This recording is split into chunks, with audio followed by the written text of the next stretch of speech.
Charli and I grew up in Bexley. Growing up, we spent a lot of time together. There's maybe 18 months between us. We would tell each other everything. She was just a fun-loving girl who loved life and she loved her family, she loved her friends. We just got closer and closer as we got older, to the point that in our 20s we shared a best friend. So the three of us kind of just, became one. They were both my bridesmaids / maid of honours. They had the same dress on and our wedding photographer really struggled to tell the difference between the two of them. Just before Beck's wedding, Charli went through a breakup, which she was quite upset about because she saw marriage and a future with that person. I met Charli at Essex University. Tinder had become a thing. There was a thrill to meeting new people and going on dates. There was an inherent risk that came with meeting people you didn't know. But we definitely felt a little bit more invincible back then. I know that Charli had some fun dates on Tinder. It wasn't giving her what she wanted. She decided to try OkCupid. She thought that she'd meet someone that was more serious about a relationship, something long-term.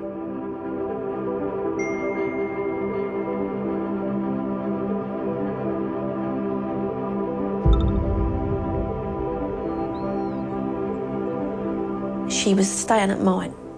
I was going to take her to the train station because she said she had a date. And then she got some sort of message from Jack Shepherd. He cancelled on her last minute, and the reason he gave was, sorry, I'm getting back with my ex. She was quite upset. So at that point, Charli blocked him. And then maybe a couple of months later, he actually found her on Facebook to say to her, look, I'm really sorry, things didn't work out. I'd really love a second chance. She would be upset if somebody, had cancelled on her last minute, of course. She would come to me and be like, oh, this has happened, should I give him another chance? And I'd be like, not sure. I'm quite, cut them off. But she was sort of that person that saw the best in everyone and every situation. He had said, I'd love to take you out. If you would let me, I'll buy you dinner at the Shard. So I'd say if somebody was taking you on a first date to the Shard, they are really keen and they want to impress you. To me, that rings complete alarm bells. Why would somebody that's never met you before want to take you out on such a fancy date? What's his agenda?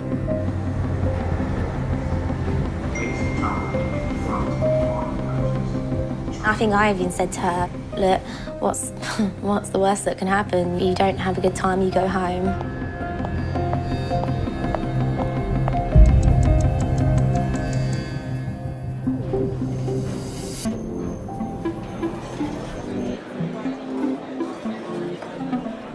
I was working at Oplix restaurant. I remember this good-looking couple on the first date, really dressed up and looking nice. Got a really nice seat. You are on top of London, overlooking Tower Bridge. It's the most romantic table in the lounge. There was a photo that she took from their table. The words were, the boy's done good.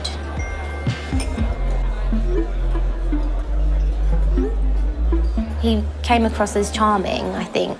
And I thought, good, I want you to be treated. He shared that he'd wanted the same thing, so something long-term. He had a good sense of humour and she was just interested to see where it would go. He decided to pay the bill and he seemed really happy when they left.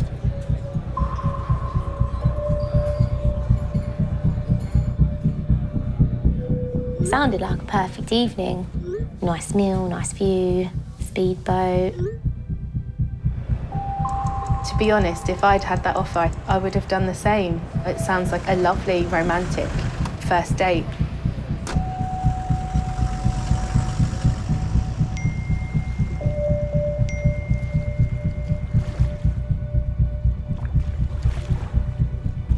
I remember her saying that he was waiting for the tide.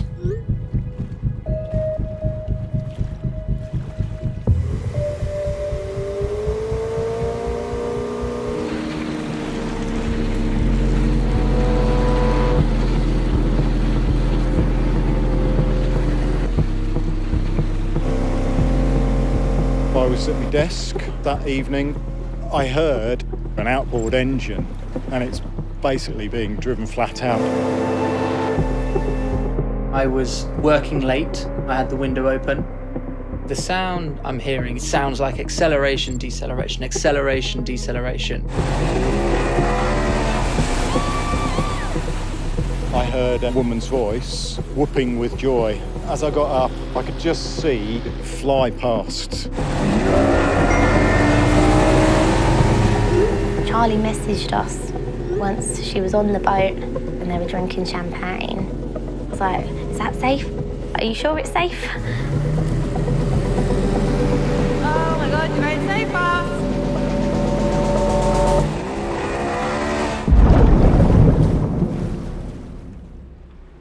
I hear a bang. I come down to the balcony.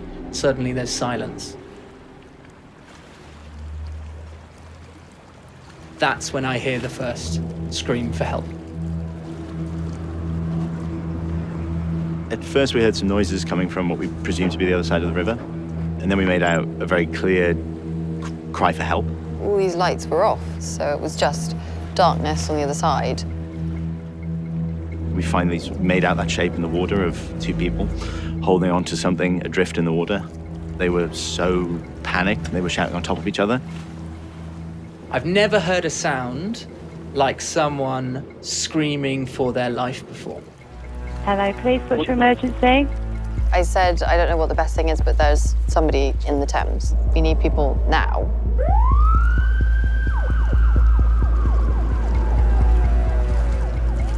They drifted a little bit closer to Plantation Wharf. That was when the boat went under the water briefly. And when it came back up, there was only one person still clinging onto it.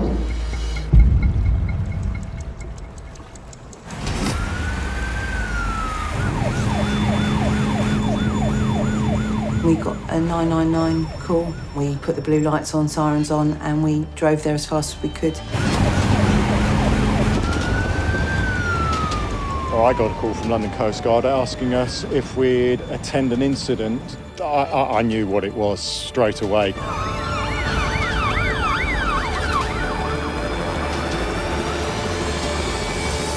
By that point, there was so many police officers. It suddenly becomes really frantic. Hotel, so 1 mile is with the lifeboat now. The lifeboat got the man who was clinging onto the raft, and they'd recovered him.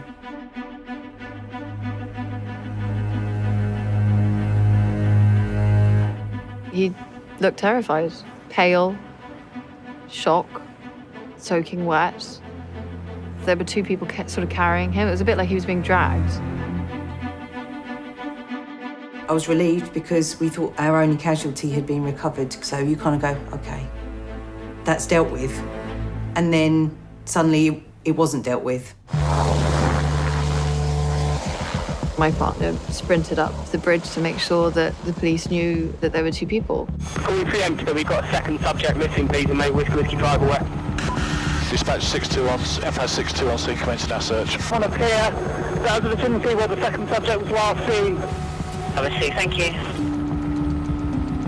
I searched along the shoreline to begin with, so north and south of the river, under the bridges, along the pier sides, the harbour sides, anything that I think someone could cling onto.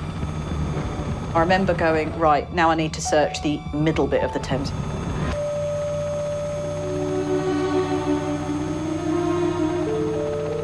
That's where I found something.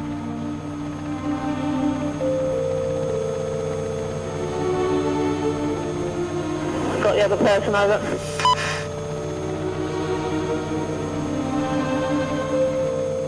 Myself and my colleague got off our boat onto the lifeboat and then assisted with the first aid.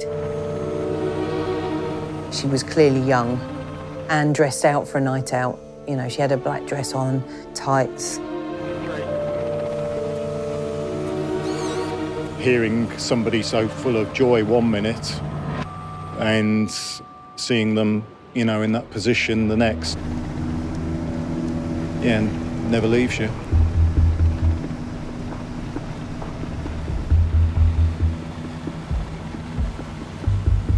I haven't seen another case like this before or since. Jack Shepherd should have done things very differently.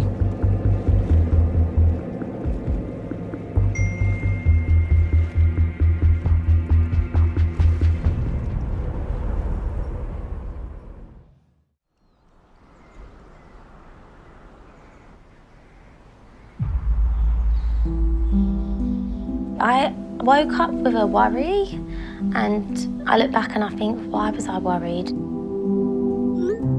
I remember messaging in the morning. I was teaching all morning, so I didn't get a chance to check my phone.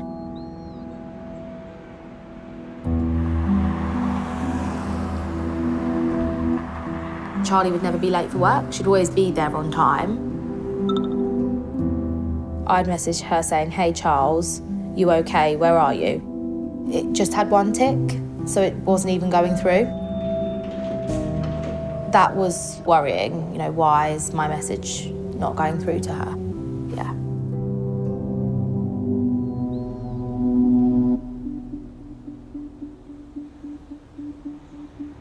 That morning, I thought I'd have an easy morning. But it was about 11:15. There was a loud knock at the front door. I opened the door and there was two young police officers in uniform. They said, there's been a nautical accident. And I'm like, I couldn't fathom out, what do you mean, nautical accident? And they said, Charlotte's dead. So I couldn't take it.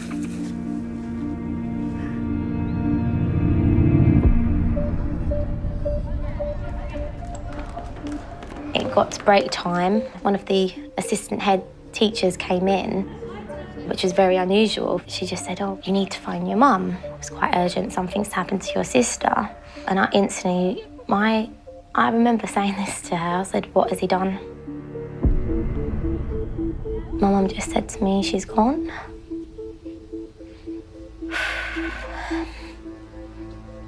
I just said, no, no.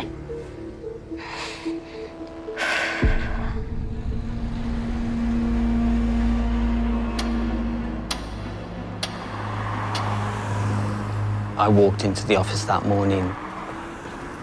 I spoke to the sergeant on duty there. He told me there's been a terrible accident and someone has died.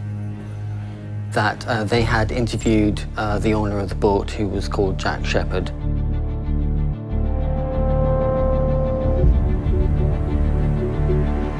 Okay, so today's date's the 9th of December 2015. Time is 2:43 p.m. Jack, can I just get you to introduce yourself just for the purpose yeah, so I'm Jack Shepherd. He was considered a significant witness, which means that he had information to assist the investigation, and he wasn't considered a suspect. And so as a result, he'd been interviewed, but not under caution. What I need you to do is to tell me in as much detail as possible about what happened yesterday. So, I met Charli at London Bridge station at 6:30 p.m. and we went to a restaurant and it was a first date. We'd met online. So yeah, we had dinner and then drank quite a lot of wine. We drank 2 bottles of wine and then got a taxi to mine. So we went out on the boat and had some wine on the boat as well. Neither of us obviously were wearing life jackets, although there were two, like in between the two seats in the front, but she wouldn't have known they were there because I didn't point them out and we weren't wearing them anyway. And then on the way back, she said that she wanted to go, so we swapped over. Then, so my memory is quite hazy of the whole evening really because we drank very heavily, but I can't say 100% certainty that she was driving. We may have swapped back over. I don't think we did. I don't remember that at all. And it makes sense to me, but the last thing I remember was kind of like hanging on while she was driving. And the next thing I remember is just hanging on to the boat. So it was upside down at this point, and I was hanging on to it. And I didn't know where Charli was.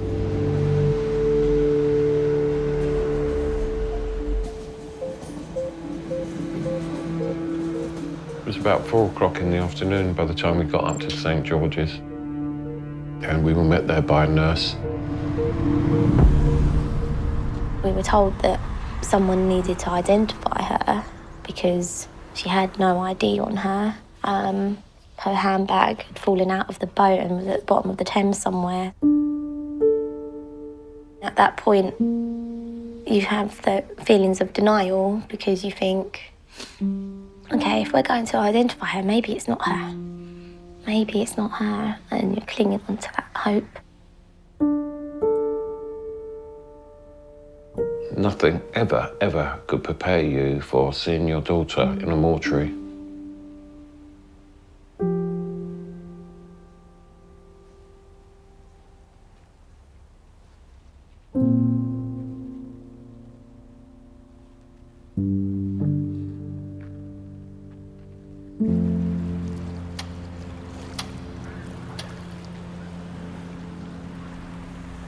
I want to seem like I'm easygoing, so let them have a go, but I don't really like to. But she kind of insisted. The interview went on for over an hour, and I was told that Jack was devastated. I thought, I don't care if he's devastated. You know, this has all occurred because of him. I'd actually arranged to meet her one time before, a couple of months ago, but I kind of cancelled at the last minute because I got back with my ex, and I just got back in touch with her last week. When you said about a boat, what's going through your mind at the time when you were talking about the boat? I was just trying to show off about having a speedboat. Wanted to sleep with her basically, and I thought it would impress her. Jack, I'm going to show you a photograph. Mm-hmm. Right. I got it off Facebook. Mm-hmm. I need you to tell me who that is. That's Charli. You recognise that as Charli? Yes, that's right. All right, I'm just going to read the last statement of a police officer from Wandsworth. Jack Shepherd had stated he believed the female casualty he had been with was Olivia and that she was around 28 years old. PC Winter later spoke to him about this and he stated he got confused. Was she the girl that you had been with for the last 2 months? No, that's the girl that I had arranged a date with this evening actually. And what's the plan this evening? Or what would there been? There was a plan. I was meeting her in Feltham where she lives and we were going to play bingo. Right. Is she going to come back to the boat? You know, if I got, you know, lucky possibly, or I would go to hers. I don't know. There wasn't, you know, we hadn't talked about that. You know. Would you have taken her out on the speedboat? Like, I might have done. Since you've had your barge, how many dates have you had? Probably 10, maybe. So they always come back to the barge? Primarily, yeah. And out of those 10, how many of those have you taken out on the speedboat? The majority. Is that part of your evening's events, shall we say? Yeah, I mean, it is. I got it with the intention of, you know, trying to pull women with it, basically. Impress them, yeah? Yeah, that's the idea. If you'd consumed that much alcohol, would you have ever got in a car? No. Well, what makes it any different? One, I believed that there was no law about it. He'd said that he'd been extremely drunk. Unfortunately, there was no offence of being drunk in charge of a private vehicle on the river. Interviews concluded at 15:48.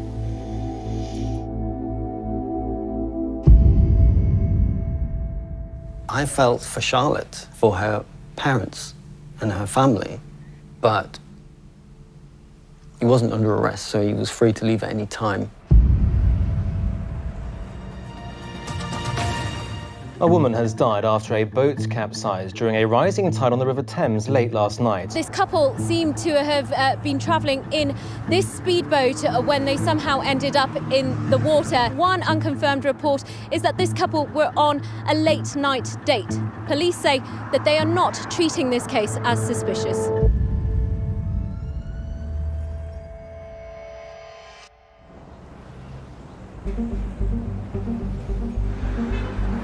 It cannot be right that you can go down the River Thames on a speedboat, do donuts, wave to the Houses of Parliament, stick two fingers up at them for good measure, be drunk as anything, and take my beautiful daughter's life.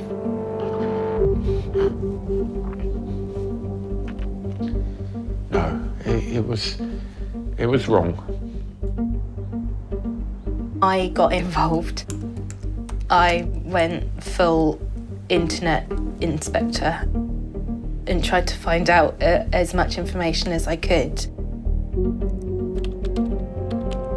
I felt like I wanted him to know that I was watching. I found his LinkedIn profile, which detailed an online dating website that he'd set up himself.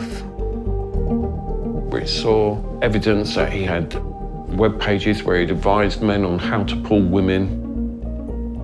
When I saw that, it just felt so seedy. I just thought, how dare he? How dare he take advantage of my friend like that? I managed to pull up Jack Shepherd's Facebook page, and he referred to himself as Captain Jack. He was a show-off, he was a cad. My gut feeling was that Jack Shepherd was responsible for my daughter's death. I was absolutely determined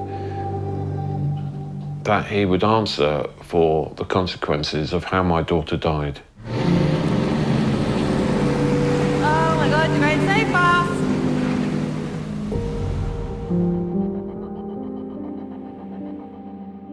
The Daily Mail doesn't pick up every single story of when someone dies, but this one was something that they felt chimed with a lot of people who either used internet dating sites or had children or friends or relatives. The idea of going on an internet date, you take up the offer of a boat ride and you don't come back. Sort of unusual enough an occurrence that it pricked the interest of the news editors and the journalists.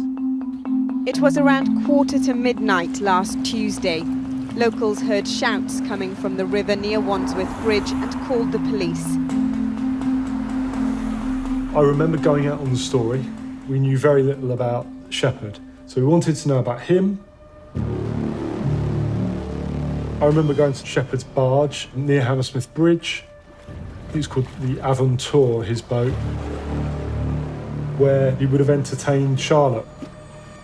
The boat was freely accessible from the steps. The gate was open. All the curtains were open. You could see in the barge. There wasn't a single possession left behind. And it was just eerie. He disappeared into thin air.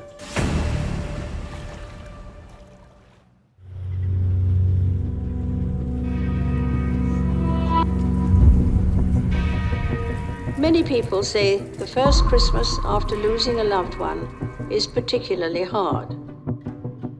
So it was such a hard time, and the police were gathering evidence, but it was looking like they didn't have enough to charge Shepherd on. I wanted to know the truth about what happened that night. Charlotte had never been in a speedboat. She'd never been on a boat on the River Thames. She wouldn't have known what she was getting into. I don't believe Charlotte was driving that speedboat, but he said she was. The family were quite understandably very upset. They wanted answers. I was working hard to put the pieces of the puzzle together. I reviewed the CCTV footage, and what I could see was the boat travelling at speed, zigzagging across the Thames. To me, I'd say it was highly unlikely that the driver of the boat was Charlotte. What was she doing at that point when she's got in that driver's seat? So, I mean, driving the boat, I mean, we're probably still passing the champagne between us. And you remember the boat actually moving when she was driving? Yeah, I think I do have a vague recollection of it, you know, accelerating. I felt Charlotte wasn't in control that night. Jack Shepherd was in control. I decided that I would interview him again.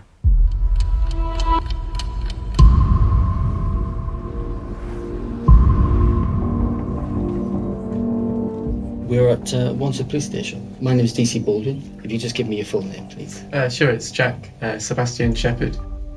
I think Jack wants to read a statement. If I may. My recollection of events leading to the incident is incomplete. I remember we took the boat out onto the Thames that night. To the best of my recollection, immediately before and at the time of the incident, Charlotte was driving the boat. I have no recollection of how the boat came to capsize, and my recollection of events immediately after the incident is limited. I recall attempting to dive under the overturned boat to look for Charlotte and then shouting for help. I feel distraught that Charlotte has lost her life in this accident. I offer my heartfelt and sincere condolences to Charlotte's family and friends on her tragic loss. Would you like a copy of the statement, if possible? Okay, thank you very much. The first time that Jack Shepherd was interviewed, he was very hazy about who was driving the boat. By the time we interviewed him the second time, he was very certain it was Charlotte and not himself. You tell us that you were drinking on the boat during the journey there and back, is that right? No comment. Do you know how much of the bottle you drank? No comment. Can you recall how long she was driving the boat? No comment. Can you tell me anything about where you actually pulled up and swapped over? No comment. He didn't want to give me anything. He was rattled. He knew the game had changed now. He'd moved from a witness to a suspect. You didn't even give her a chance because you didn't give her a life jacket.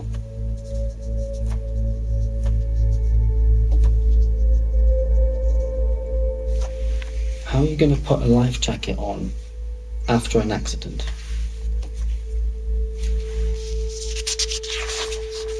No comment. I'm going to stop the interview. It's now 13:44. It was so frustrating. I didn't have sufficient evidence to charge. I had to let him go.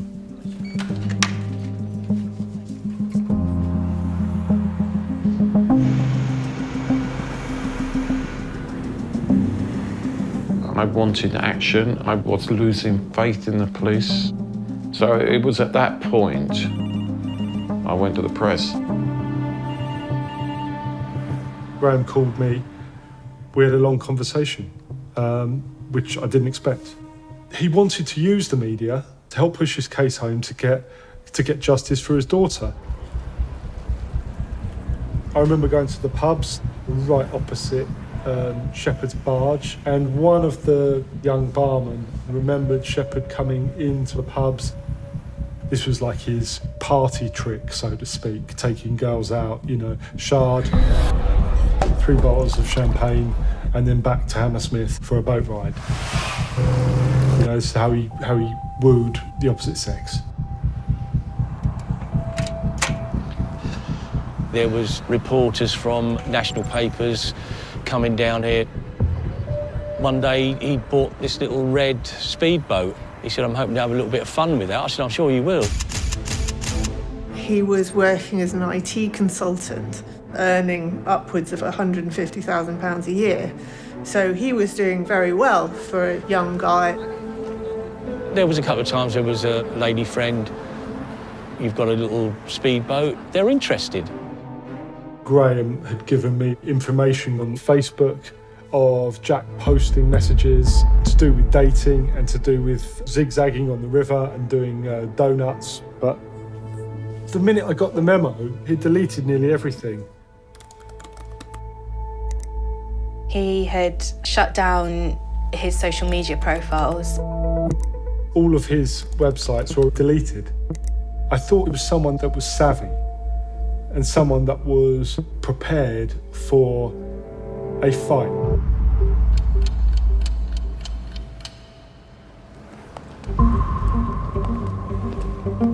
The investigation had been going on for a year. Wandsworth officers were under pressure from the family to get a result.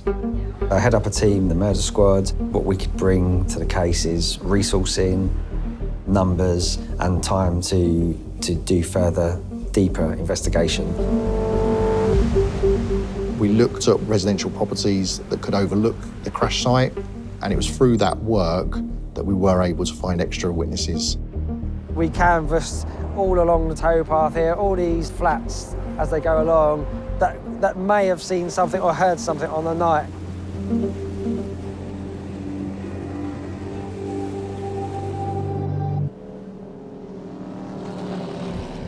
I can hear it coming up and then getting quieter and then coming back again. It's kind of going in a circle or a figure of 8. It's a sharp sound, so it's hard, you know, pedal to the metal. One of the striking things in this case is we couldn't actually find witnesses to the crash itself. So there was a mystery at the heart of the investigation to what actually happened. The only real account we had of when the boat crashed and overturned was from Jack Shepherd himself.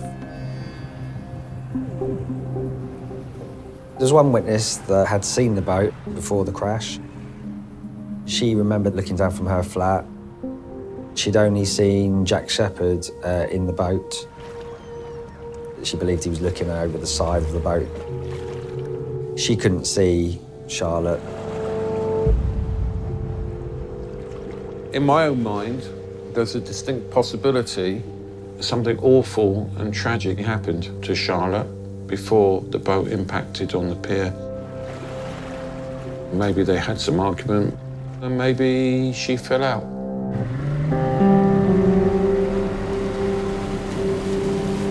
I'm adamant Charlotte was thrown out of the boat before. My belief is that he staged the crash. We couldn't rely on what the witness saw because of the distance that she would have been on the middle of the river and the darkness. I think she herself said she couldn't be sure whether Charlotte was on the boat or not at that point.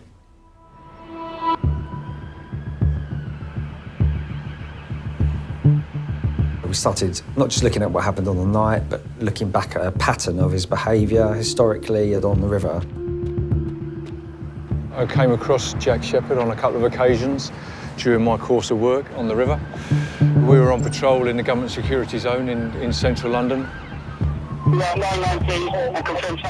Port of London Authority called us on the radio to say a boat was going at speed down just past the London Eye. Then we've intercepted him underneath one of the arches. He was quite aloof, arrogant with it. He didn't have any safety equipment with him. He bought the boat in August. Within the next couple of months, he was stopped on a number of occasions around Westminster Bridge, the Houses of Parliament. On one occasion, they saw the speedboat flying down and they saw a young girl actually sitting on the front. How dangerous is that?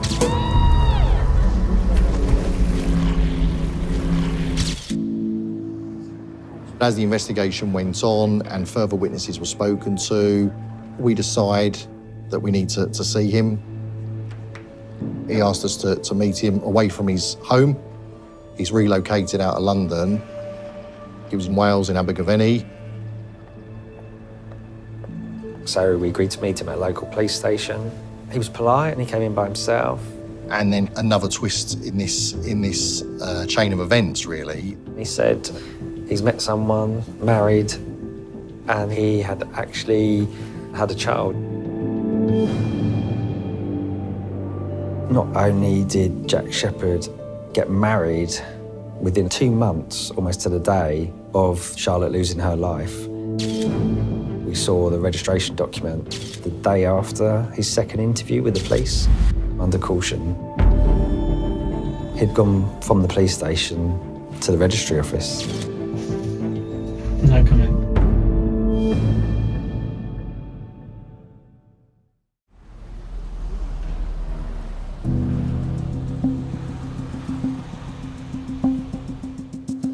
The newspapers had reported on the speedboat tragedy itself when it happened. Then we started looking into Jack Shepherd and his background and his life. Just 9 weeks after the crash, Jack got married.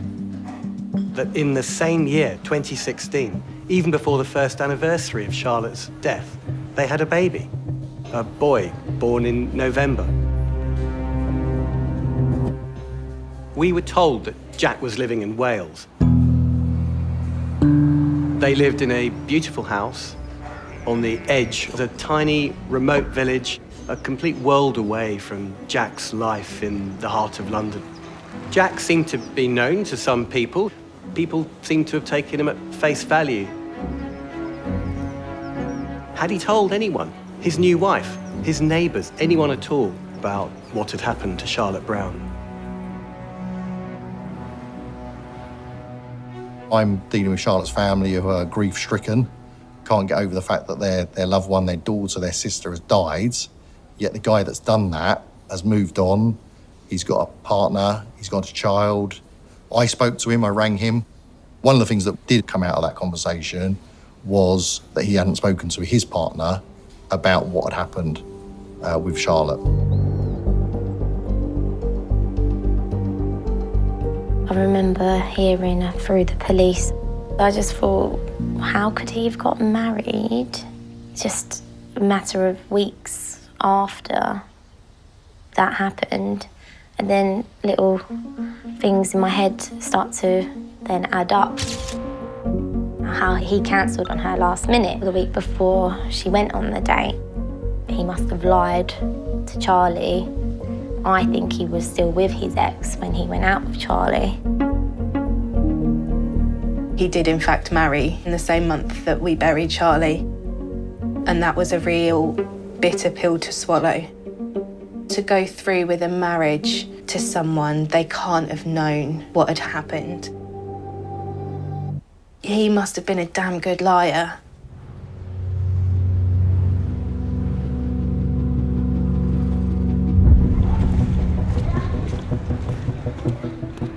When the serious crime unit took over, you know, after a year of disappointment, and I've got to say I was very sceptical. I told them straight, I've got no confidence in the police that you will be able to bring this to trial. They were quite honest. They said, just give us a chance. They threw the kitchen sink at the investigation. Charli's handbag fell into the Thames when the boat capsized. So her phone, her purse, keys, it was all at the bottom of the Thames. However, there was a glimmer of hope. The police managed to retrieve her handbag and her phone. It took a year to dry out the phone, but when we finally got into it, it was a breakthrough in the investigation. And that showed the Jack Shepherd himself. He was at the wheel.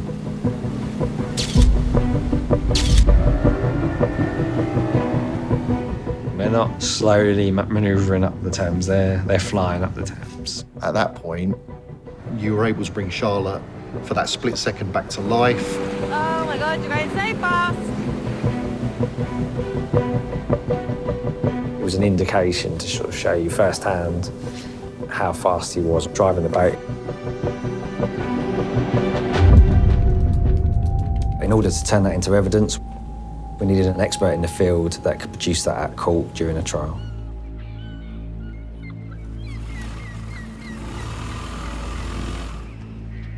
I was asked by the police to have a look at the incident, the boat, the conditions, how the boat was actually being driven from the various witness statements, in terms of what happened versus what should have happened.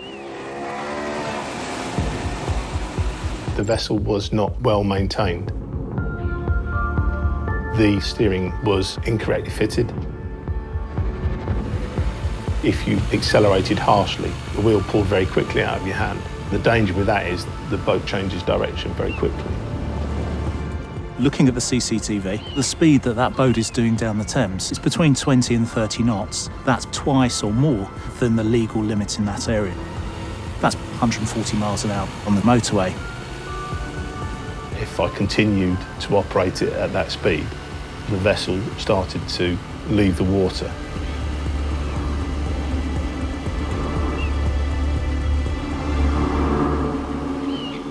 It literally is a death trap.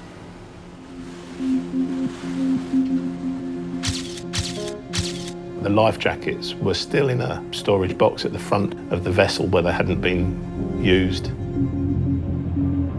You know how hazardous the river is because I understand you teach about safety in the river, is that right? How can you believe in what you're teaching if you don't practice it? No comment. Mr. Shepherd has a legal responsibility to keep people on his boat safe. That's enshrined under the laws on the Thames. Oh my God, you're going so fast. The combination of speed, alcohol, and the limitations with that boat, I stated I felt that was reckless. And then it was up to the court to decide.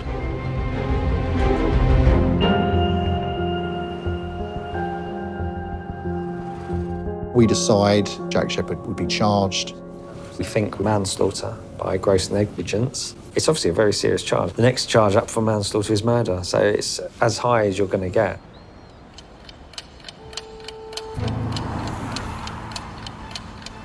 Jack Shepherd appeared at Wimbledon Madge in November 2017. That was the first time we saw Jack Shepherd. I was nervous for that. I didn't really know what to expect when I saw him, if I'm honest. I didn't know how I was going to feel. It was really strange, actually. He looked at me, looked right at me, and it's like he took a double take. Katie said to me afterwards, he's startled because Katie and Charlotte are so similar looking. He kind of smirked at me. And I thought, what's going on in your head right now to be looking at me like that? You meet people sometimes and they've just got a bad aura. He's just one of those people.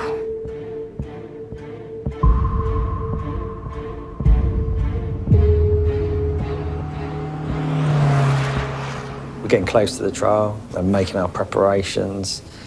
And then I was contacted by Devon and Cornwall Police.